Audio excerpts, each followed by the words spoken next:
சிவராத்திரி எதுக்கு பண்றதுன்னா, சிவான்றது யோக கலாச்சாரத்துல ஆதி யோகின்னு பாக்குறோம். முதலாவது யோகி அவன். முதல் காலத்துல இருந்து சிவான யோகியம் தானே காட்டினாங்க உங்களுக்கு.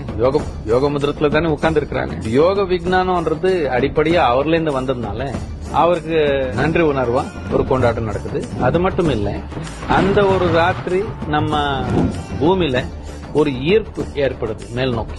அந்த மாதிரி ஈர்ப்பு ஏற்படுறப்போ நம்ம முதுகு தண்ணி நேரம் வச்சுக்கணும்ன்றது ஒரு விஞ்ஞான பூர்ணமா உணர்ந்த ஒரு தன்மை. இதனால படுத்துக்க கூடாதுன்னு.